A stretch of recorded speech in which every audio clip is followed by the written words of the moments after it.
It was during the art school that I got into the music, so as just a hobby. So what I noticed about art school is, you know, when you get your diploma, you have like an art show for all the parents to come in and stuff like that. And people look at a picture and they say, oh, it's nice, whatever. You know what? They don't dance to it. And to have that kind of physical effect on people, I was much more into seeing that kind of feedback for the work that you did than just somebody going, it's nice.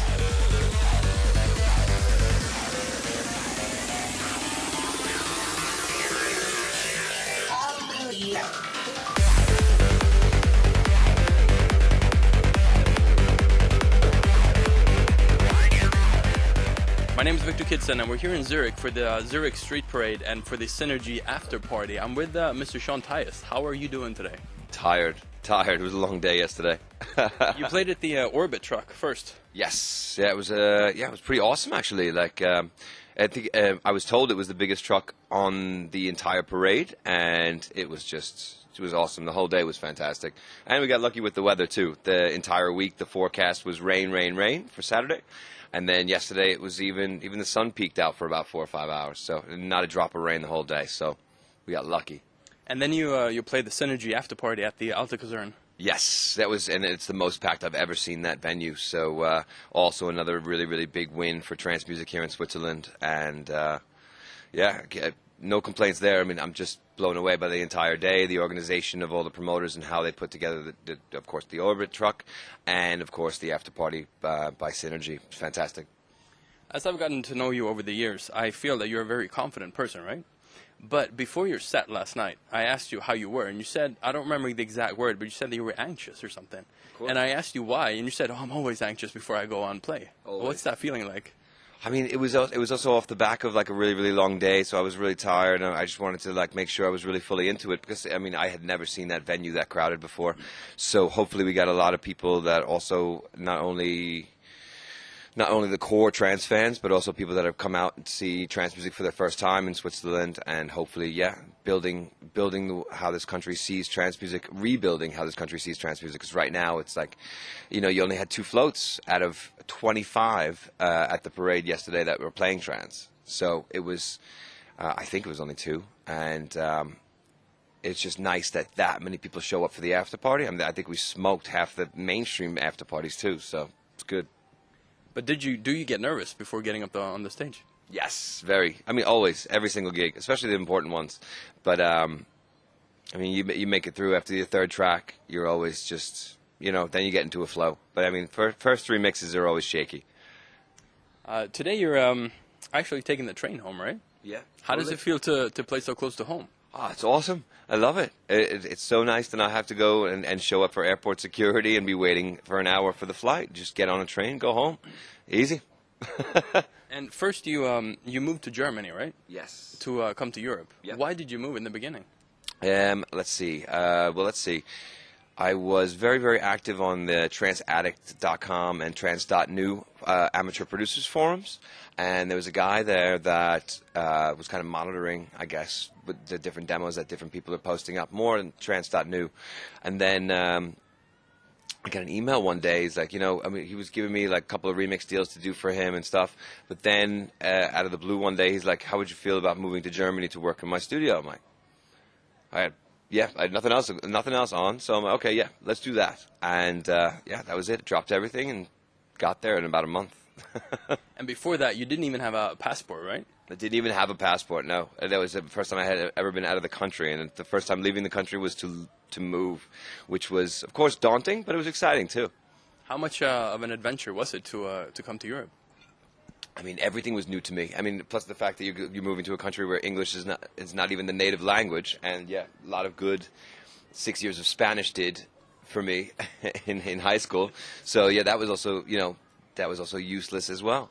So, but I mean, I guess learning a language is useful anyway. But it just still took me 15 years, and I'm still learning German because I'm pretty shit at it. But I've never taken a class. But just to uproot and to move, I think I figured if I'm going to do anything in this business, this is where I should be going. Especially like right in the middle of Europe. It's perfect. How long did it take before Switzerland started to feel like home? I think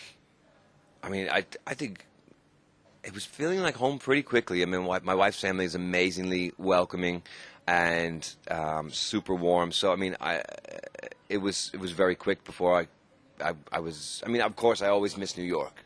There's no way ifs, ands, or buts about that. But I think I was quickly feeling like home in Switzerland. Yeah, within months. Do you remember the first time, like in the beginning, the first time you drove a manually shifted car? Like in a roundabout, like getting out of the car, screaming, causing a traffic jam. Do you remember that? Yes, I do. There was a I mean, of course in America when you take your driving test, you always pretty much 99.9% of people take it in an automatic transmission car. So when I came here, the first time I ever sat in a manual car, I'm like looking at those fucking 3 pedals. I'm like, oh man, what do I do with that? What do I do with that?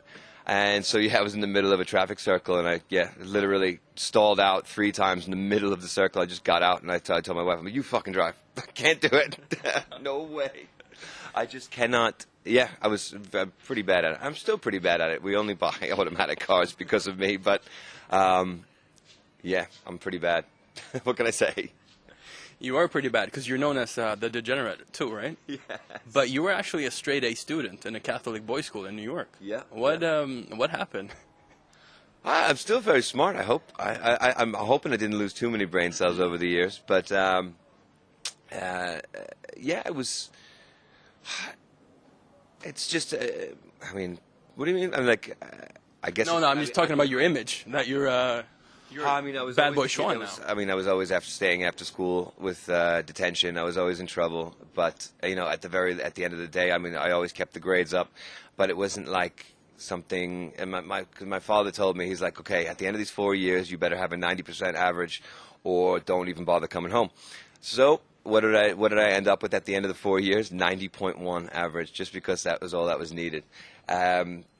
If I did apply myself more, yeah, I probably could have gotten like a 98. But yeah, it's just, I mean, back when you're in high school, I mean, who cares about, you know, history or, you know, all this stuff. I mean, there were some classes I really did enjoy. I loved science and math, of course.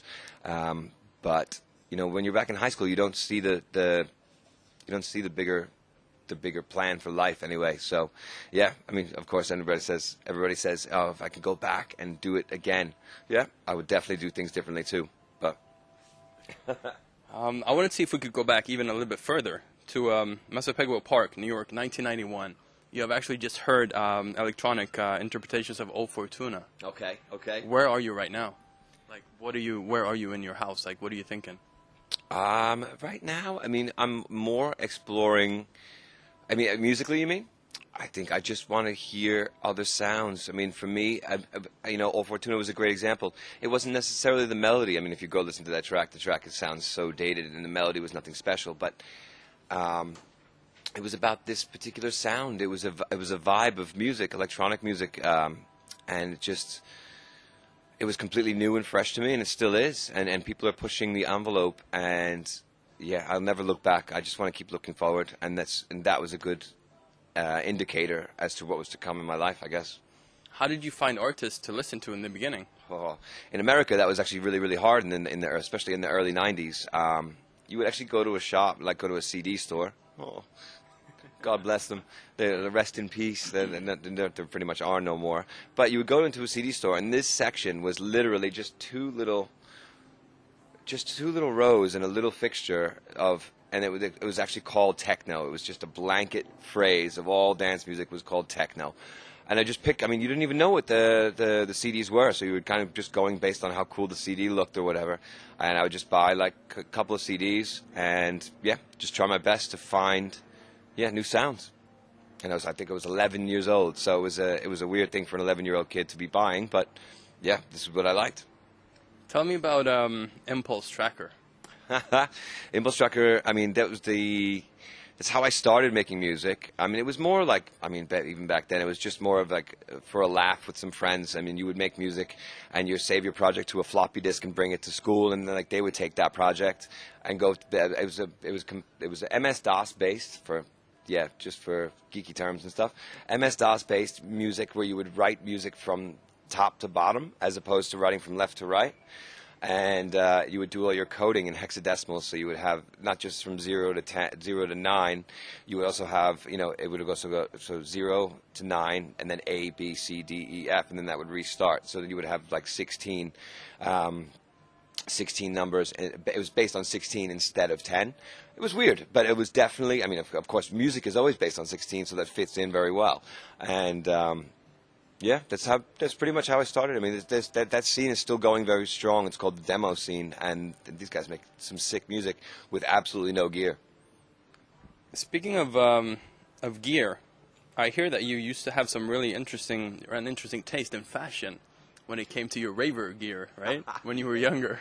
Sure, definitely. I mean, this was like, what was it? Yeah, also around this. I mean, I guess the late '90s, early 2000s, and before I moved to Germany, and like, yeah, I mean, going out raving. I mean, I had a Teletubby backpack and jeans that were 50 inches leg opening each leg. So, I mean, you just kind of looked like you were levitating over the ground. Yeah, like that definitely was an absolute candy kid. So I enjoyed. I mean, that was a really good day, and really good days, and a little crazy. I mean, when you're 18 or 19, you can do the. I used to go to the tunnel for Friday and Saturday night in New York City, and then still be ready for work the next day. I worked in retail. I worked at a video game store, so GameStop actually, before it was called GameStop, and yeah, that was fine. It was pretty cool actually. But did you have any musical DJ dreams back then? When you started going to raves and stuff like that, was that something you wanted to do, like play, when you saw other people play like that? I never really wanted to be a DJ. I always wanted to be making the tunes. I felt a lot more solace in the actual creation of the music as opposed to DJing it. That's a. I don't know. I mean, as far as DJing goes, yeah, I don't think I've ever.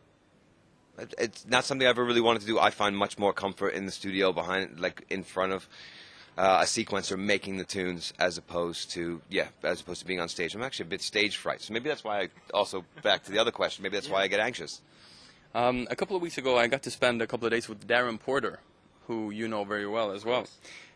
He wanted me to ask you if you were going to Forrest Gump your way through this interview.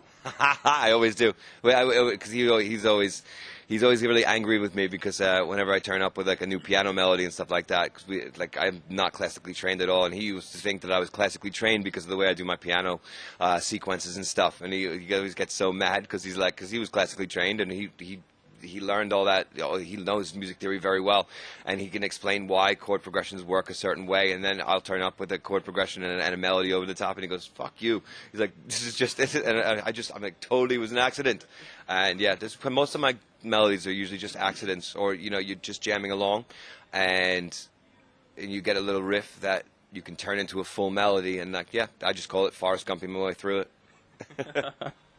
How would you say that your sound has evolved over the years? I think it's just a lot more technical now. Straight, like very, very. I would listen to my old stuff and like melodies were there. I really, especially some of my old melodies and stuff like that. I really, really like the melodies, but just the sound makes me cringe. Of course, I mean, I think anybody would say that about their own stuff. I mean, like your production techniques evolve and they get better. Hopefully, they get better. And especially in the last couple of years, my little tricks that I do and stuff like that, I feel those have evolved so much to the point where, like, I love turning up with a new track to play, and I'm not like afraid to play it after, for example, like say you play my track after a Paul Van Dyke track. I used to be shaking. I'm like, I can't play my track after a Paul Van Dyke track. It'll never stack up. And like now I have no fear with that whatsoever. So the confidence level in that and the confidence in my production, I'd say that's the biggest change. Where do you see your sound go in the future? And how do you think of your sound, or do you just work it and see where it goes? I'm trying to bridge a couple gaps. I mean, like I really want to use a lot of drum and bass techniques in trance music, while also retaining the surgical, the impact and the drive of psytrance, and that's when, of course, everybody knows that. Like, yeah, I've been really into that lately, and I think that drive and power and precision of the production can be put into trance, and it's going to work really well. That sounds actually really interesting for the future as well.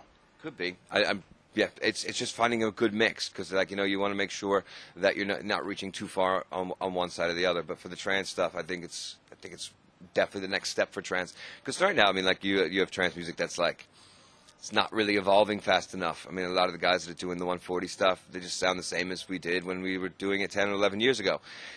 It's time for it to grow up, and there are a million different directions it can go. But I mean, a lot of guys just are afraid to change because they're afraid of what their fans are going to say. That's bullshit.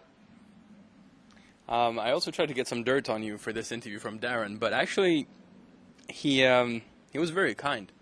He said that he will be forever grateful for you taking him in and supporting him when no one else did, and for showing him valuable assets like sound design. Yeah, I was on his ass, especially in the beginning, about pushing him to not use presets and to learn his own thing. And you know, he would ask me how I make a sound, and I would send him the patch for it, so he could see how it was made. And of course, we've done several patch banks for Spire and Sylenth, and it was good for him because he got to see how the inner workings of especially like virtual analog synths work, and and I think he became a lot more acquainted with how to make the sound that he's after, and you could hear that in his music, of course, in the last 3 years. Like, such a big jump, probably 4 or 5 years. I mean, I think when did I meet the guy? It was probably like, I guess 6 or 7 years ago. I mean, yeah. I mean, what did you think of him then? I always backed him. I mean, I always thought he was like massive potential. Tell me about your reversed engineering challenges. Yeah, this is something we do, like, yeah, every once in a while, me and Darren, also me and James Diamond sometimes, over a Skype call and stuff like that, and somebody will turn up and say, oh, can you make this sound? And I love it. I mean, but there goes my production for the day. Hopefully it's not the full day. Like, sometimes the sound takes 10 minutes to make, 5 minutes to make, and sometimes it takes an entire day and wastes my day. But it's not a waste, because it's just, okay, so say, for example, somebody wants to learn how to make an acid line on a particular track, or just one particular just big synth hit, or a particular lead. And so that's me for the entire day trying to figure out how to make it. I just love it. Yeah, and he said that you can actually recreate any kind of sound. Not any. No, there's one sound that you cannot recreate. What's that sound? He knows what it is, and I know what it is. Do you know what it is? Like, No. There's one producer's sound that you can't really recreate. He's going to say him? Yeah. Yeah. Fair enough. No, I can't. With Darren, it's me and him have very different approaches to sound, and you can hear that in our music. My music tends to be very dry, not so much reverb or echo. I'm trying to do more of that in my music, because I focus so much on the sound, and I find that reverb kind of hides the sound design a little bit. It kind of like masks it a little bit, but he gets away with like really like this beautiful lush reverb on a lead, and it ends up being a massive sound. So like, yeah, we have, like, you can hear the differences in both of our productions, and so I'm more dry. He likes it wet. That's just geek talk, but yeah, it's pretty bad. But yeah, like, so that's, I would say. Yeah, but Is it right, though, that you actually can't recreate a sound? Don't challenge me. I'll get it. I don't do it. Yeah, we talked about it before, but before you got into music professionally, what did you work with in the U.S.? You said you worked at a video game store. Yeah. What did I do for a job, you mean? Yeah. Yeah, I mean, I've done like pretty much everything. I worked at GameStop. Before it was called GameStop, it was called Software, etc. And then before that, it was called Babbage's. And like, yeah, from high school on, I always worked at that. And then also I did IT for a little bit. I did carpentry for a couple of months under a union in Manhattan. I delivered pizzas, and it was delivering the pizzas during that time was where I got the call to go to Germany. So I was like, yeah, what the fuck? What do you have to lose? I'm delivering pizzas in New York. I was like, it was either deliver pizzas or go to Germany, work in a studio full time. Yeah, I'll go to Germany. So I've done a little bit of everything, I guess. Yeah. And then you also enrolled to FIT in Manhattan. Yep. I went to school for illustration, which is to this day a little bit useless, but I guess it's still a creative type of thing where you're using that same side of your brain. So I guess on that particular basis, it was useful. talking about school and stuff like that, tell me about the $1,000 sodas. So I think it was more than $1,000, but I mean it was like my first college I went to. I was there on a presidential scholarship, like full scholarship, and I went for about a semester and a week. I went for digital filmmaking because I wanted to get into computer graphics. So they had a new major at this college, and it was called digital filmmaking. But it was after one semester, I knew it wasn't really for me because I'm not so much the camera user. I wanted to do CGI stuff. And I was just like, okay, I see no CGI. I'm like, we're nowhere closer to it. So basically, I dropped out of it and registered for art school in Manhattan before even telling my parents, and came home. And basically, you have like a canteen account where you can go buy sodas and food and meals and shit. So I had about $1,000 left in that account. So I ended up coming home with $1,000 worth of soda. It was pretty funny. But yeah, good morning. Good morning, Steve Hellstrip. You look fresh. Yeah, I don't feel fresh. Oh, you don't? We're going to talk about that later. My God.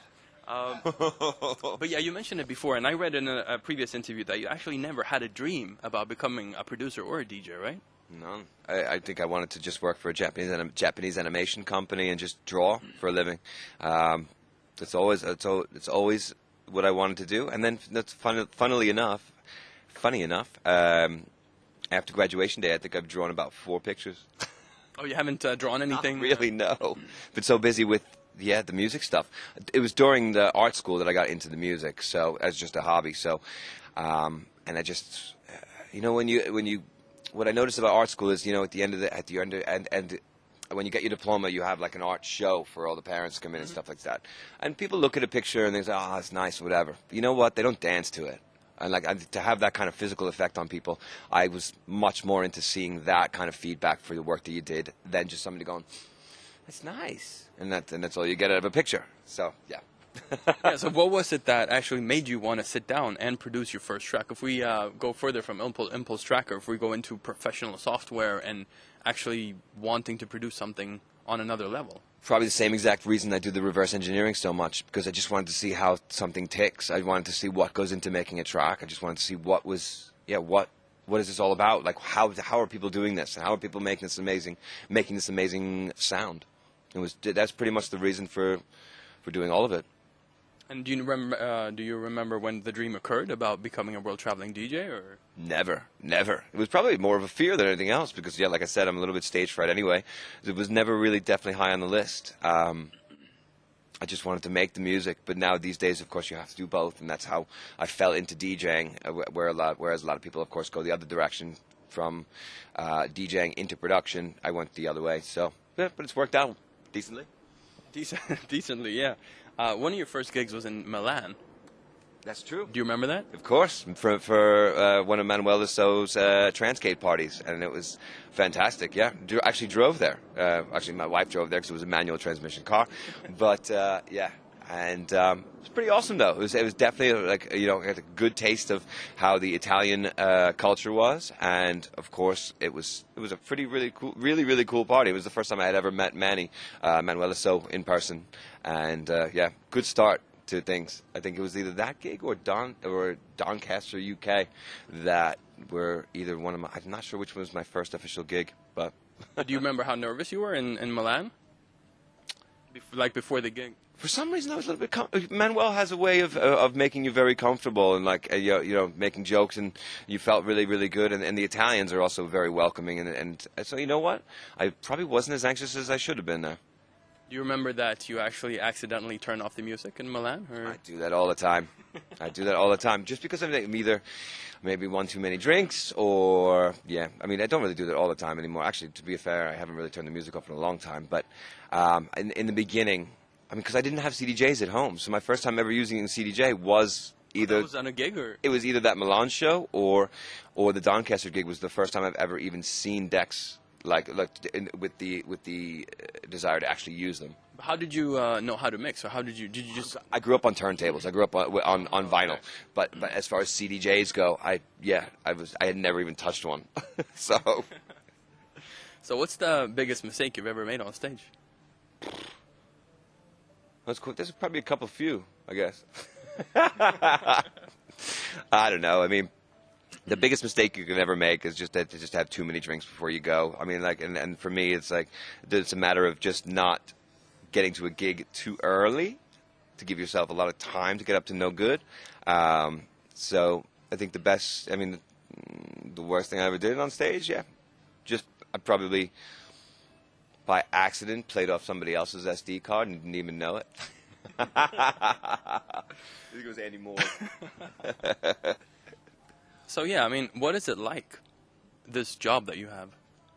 It's good. I wouldn't recommend it because Why not? Because it's a shit show. It is a shit show. It's a total rat race. And everyone thinks it's a very, very glamorous life, and it's just this is your life. You go sit in the studio all week. Luckily I got 3 beautiful daughters to be home keeping me entertained throughout the week, and a wife that holds it all together. But you were in the studio all week, and then it's time to go fly, and then you go to the airport, then you go to your hotel, then you go to the club, and you do it all backwards again, and you do it rinse and repeat for the following weekend. It's a pattern. And you try to, and in the midst of all that, you're trying to look interesting on social media, which is also bullshit too, because your music doesn't count for shit unless you have an interesting social media. Fucking bullshit. But it is what it is. This is your life. Like, this is what we do, and we have to be. Now, of course, in this digital age, you have to be always attainable for the fans to go, not only to hear your music, but for them to constantly bother you.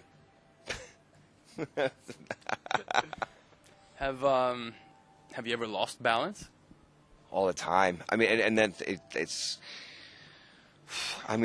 the most important thing is to find yourself something that's got nothing to do with music to keep yourself from going absolutely insane.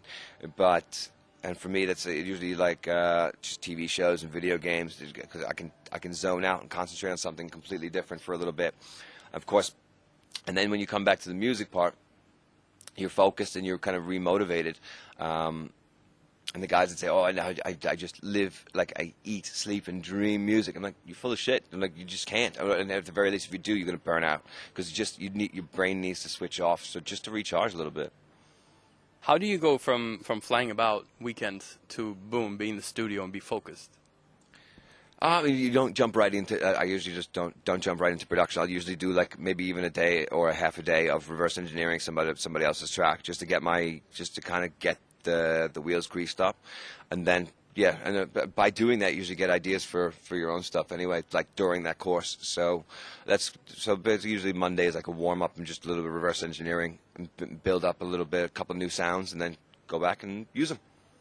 As an artist, or as the artist Sean Tyas, we talked about it before, but do you ever doubt yourself? Always. I don't think you're an artist unless you do doubt yourself. Or at the very least, the only way you can get over those doubts is to push yourself and to do things that you were not capable of yesterday. I get a little depressed if I'm leaving the studio and I didn't do anything new for my first time that particular day. So yes, I doubt myself, but then I try to. But I have specific doubts. So like I can't do this today. So that's what I'm doing today. I think it's what anybody needs to do. What's the biggest mistake you've ever made in your career? Choose trance music. No, just joking. No, you know what it is? It was like the biggest mistake anybody can make in their career. Oh, I know what it is. Yeah, probably I did a little bit of an electro stint where I was doing electro on the side, and everybody thought I was making electro, and people were saying I was making dubstep. And that's just because they have fucking shit in their ears and they don't understand fucking the genre differences. But, I shouldn't have done that. That was just me needing to kind of sow my oats a little bit. That much of a change probably wasn't too welcome in my fans' eyes, so that's something I'm still recovering from today, I think. If one of your daughters wanted to become a trance DJ, what would you tell her? What would you tell them if they wanted to do that? You're not allowed. You're not allowed. This is not a highly recommended job. When you say 1 in a million, it's probably literally that kind of statistic. And even that, you're still fighting every single day. You need to be reachable 24/7. Of course, I know a lot of guys that turn their phones off and they're not reachable for days, but I try to be reachable all the time. It's stressful. There are way less stressful ways to make money, and you're going to make more of it. But if they love it like I do, then there is I mean, who's to stand in the way of that? If you could change something within the, like I want to say music industry, but let's focus on the trance industry. If you could change something in the trance industry, what would that be? The fans' open-mindedness. Right now, the fans seem to be really, really hell-bent on this nostalgia tip, where everybody wants music that sounds like it's fucking 10 or 11 years old, and like, come on, people, like, just look forward. I mean, the reason that trance music has come back into the limelight is because, you know, of course, big festivals, and trance is getting a quite the spotlight at the moment. But I think this is a delicate thing right now, and I think trance music needs to kind of push a little forward. I mean, like, all the other genres, drum and bass especially, psytrance, these genres in the last 5 to 6 years have come leaps and bounds as far as the sound of each of the genres. And in trance music, a lot of it anyway, still sounds like it was made like 2006 and 7, and like people are not necessarily the same kick drums still, same packs that people are using. I still hear the same loops still, you know, and it's just, yeah. I mean, and fans just welcome that. They go, "This is it. This is the old school trance. Old school. What the fuck are you talking about? 10 years ago it's old school. Whatever." It's just. I mean, people are like, oh, this is, or what do they say? I saw a tweet recently. I'm going to go back to the old raw trance sound. Get the hell out of here, raw. What's that excuse? Is that your excuse to be lazy and not produce it, like to make it sound good so you can release a shit sounding track? No excuse. Bullshit. So, what was the question? No, well, this is good though. But the question was, if you could change something. Well, you started well. The open-mindedness of the fans, right? No, but it's a good venting.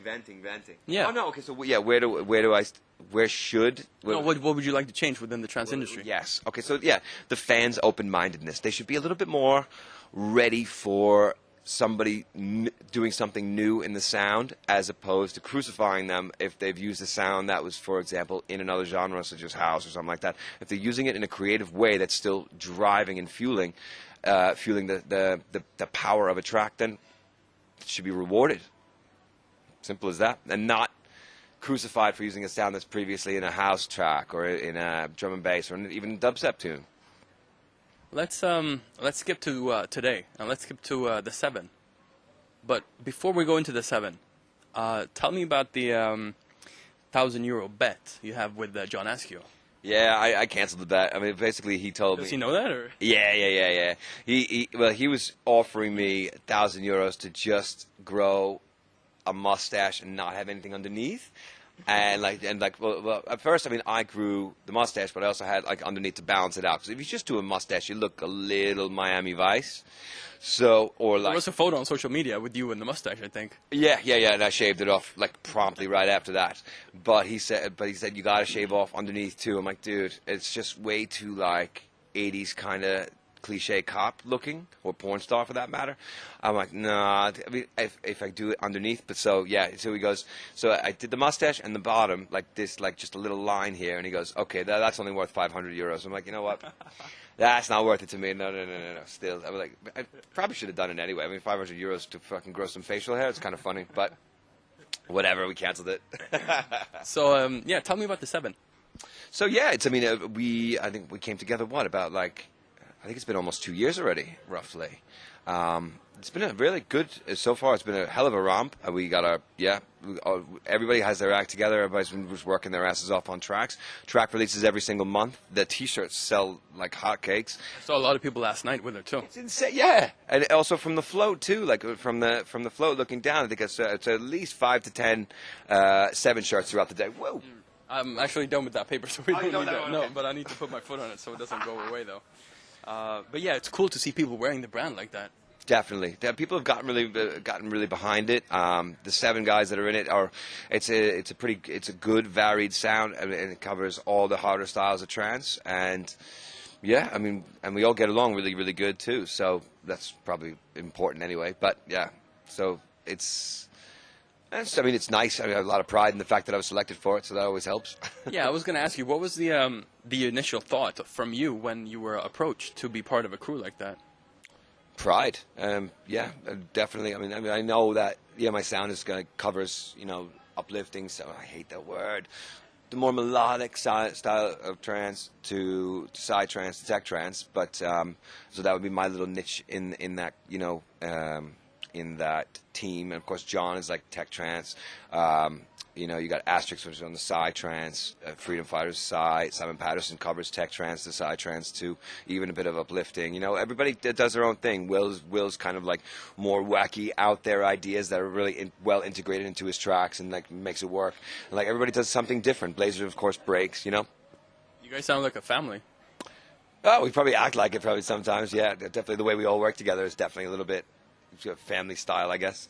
You guys recently did a gig at EDC Las Vegas. The whole 7 crew. Yeah. What was that like? Pretty awesome. I mean, for Insomniac to show us the love and give us an entire stage for a night, it's a big statement. And we had a great time. I mean, and just EDC Las Vegas is an experience in itself. And to be given a stage for the brand, it's a good step.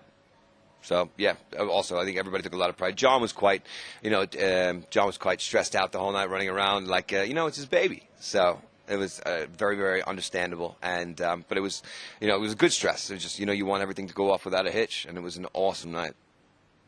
John Askew is your manager too, right? Yeah. What does he mean to you? John keeps me in line. I mean, keeps me organized, keeps me honest. You know, he's a tough guy to work with because he's like everyone looks at John Askew as the Joker and the very eloquent blogger, but working with the guy as having him as your manager, he cracks that whip. So anybody who wants him for management, just be warned. He cracks a whip, does not let you goof off. What's happening in the studio right now? You told me before we talked a little bit, you said you're working on 16 projects right now. Yeah, I made a list, and I was like, I should never make lists because like that. But I had to make the list to get it all down on paper, so I can like kind of like put little notes next to each one and see where I'm at in certain projects. But I mean, some of them are no longer than 1 minute long, and the other ones are 5 minute, mostly finished track. So it just depends on which one I'm working on. But I needed to make the list. So as far as like different stuff goes, I mean, a lot of it's very at the moment. Most of it's melodic stuff. A couple of very, very darker ones. Even one drum and bass one. But the drum and bass one's like a kind of low priority because I can't really do much with that after, you know, I can't play it in my DJ sets, so that's just more labor of love shit. But yeah, for the most part, I think most of the 16 projects are more melodic stuff. Label-wise, for you, something very exciting happened recently. Activa, exclusively signed to your label. Yeah. How did that come about? How did you manage that? Well, I mean, looking at his social media after Luminosity was unbelievable. Like the people warmed up to him so much, and it was such a warm welcome back to it. I don't think he expected that either. And then he was talking about, you know, doing more music on his social media, and I just jumped on it. I'm like, okay, you know what? Actually, it was John's idea too. John recommended it. Rob Activa used to work for John also over at Stadium Artists, so like they know each other really well. So he made the call for me, and yeah, locked it down. Awesome. I was like, really, it was very, very simple. And Rob is like me, like very, very cynical about about just the whole state of the industry and everything like that. So, you know, we see eye to eye on that level, and we trust each other as far as well with the production side. So, if he makes a suggestion to me or if I make it to him, we trust each other's judgment. We take it on board. Let's say. You mixed in a track last night, and you had a big smile on your face, and you told me that this is a new Activa track, and then you played it, and what a fucking track. Tell me about the track. It's it's his new one. It's going to be coming out next month on Degenerate, appropriately named Luminosity, actually, and it's going to be it's a stormer. I really, really like. I like all the stuff he's got going on right now, and I've heard a lot of the demos. I mean, he's working his ass off, and on the weekends he kills it. So, in my Dropbox, I think every 2 weeks I have like a whole 4 more demos from him. So he's really, really working on some good stuff at the moment. So I can't wait to start putting these back into the trance bloodstream. I have one more mixing question. Cucumber, carrots, apples, grapefruit, and ginger. Tell me about that. Every morning, I'm like a bit of a religious juicer.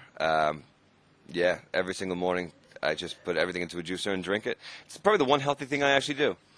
So I figured, it might as well be juicing because it's like super nutritious. So I figure get basically all my nutrition I need for the entire day in basically 10 minutes. It's great, really, really good, better than coffee. Though I do drink coffee anyway, a lot, but still. I have one last question though. What's the difference between living and being truly alive? I think living is just existing, but being truly alive is just not being afraid to try everything you fear. I think that's to conquer those fears and to try the things you're afraid of doing, and to not be afraid of them anymore. That's living, I think. Let's go with that. Cool. Thank you so much for your time, Sean. Always a pleasure, man. Always a pleasure.